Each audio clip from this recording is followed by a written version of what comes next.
A number of you guys said in the survey that you wanted to learn how to better manage time in your project planning. So I'm going to do a real quick presentation on time management, and then after that, Jen's going to do a quick workshop, and we'll have a last speaker, and then we'll call it a day. So to start, we're going to talk about time management.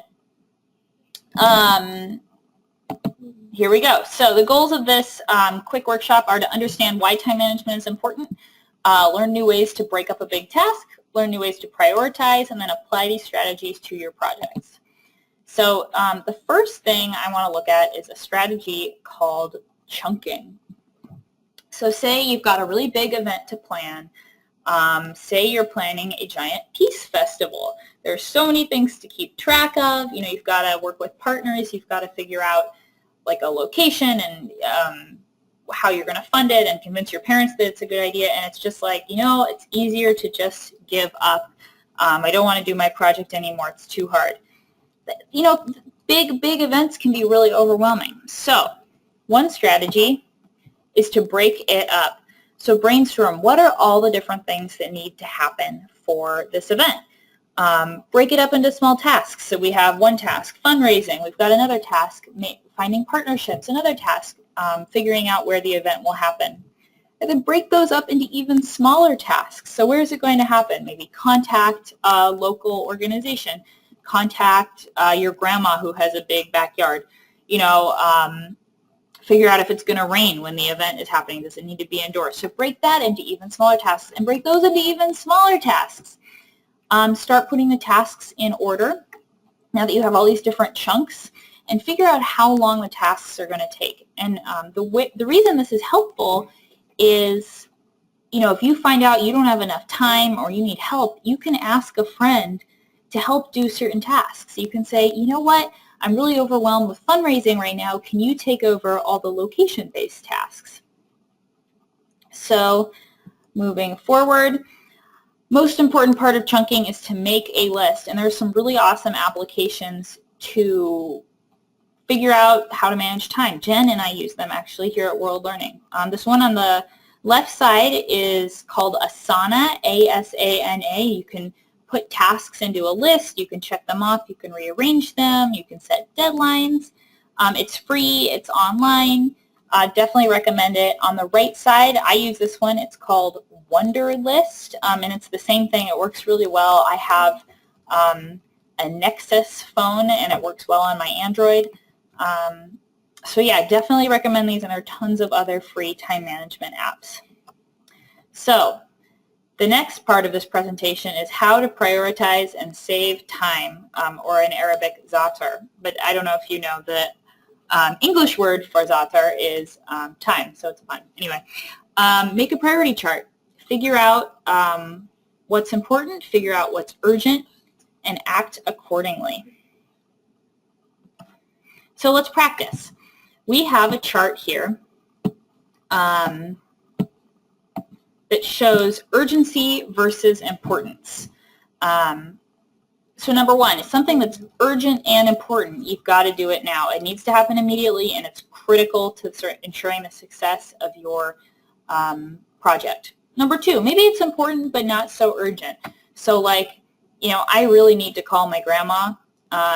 That's important to our relationship. It's very important. Is it urgent? Maybe not. I can work on my homework first, and then I can call my grandma. So I'll decide when to do it. Number four, urgent and not important. So it really needs to happen, but do I need to do it? Maybe my little sister can help me out. That might be doing the dishes. I'm going to say, can you help me out with this? You can do a good job at that as well. And then finally, not important, not urgent. We don't have time for any of that.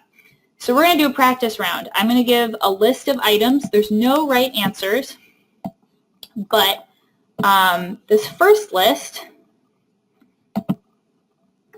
is just basic life list. And I'm going to ask, what do you think would go in the number 1 square?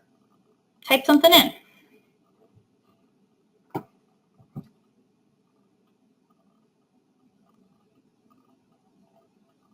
Anybody have any ideas? What would go in the number 1 square?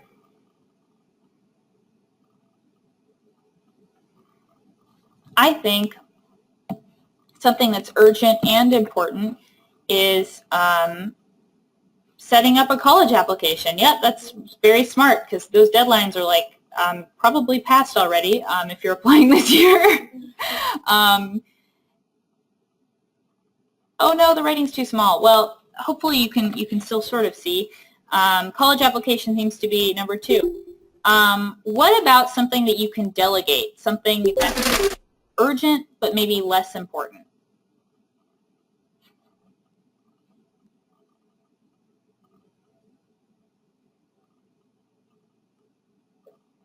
I would say maybe setting up a meeting to discuss project ideas.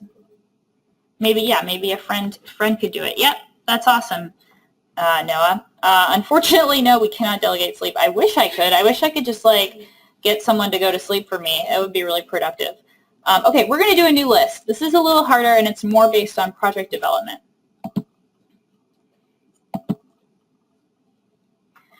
So these are sort of tasks I pulled out that might be involved in on a to-do list of someone who's developing a project. These are a little more complicated, and again, there's no right answers. So what's something that you think is, let's do the one again that can be delegated. What's something that is urgent but maybe less important?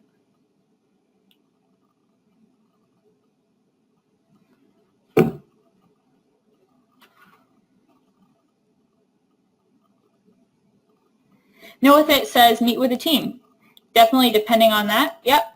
Thanking volunteers for their help. It's really important that it's you need to do that, but maybe it's less important that you do it.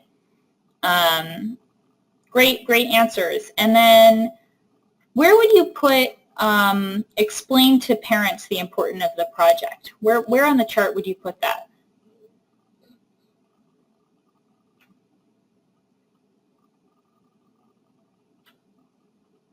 Number 2. Awesome.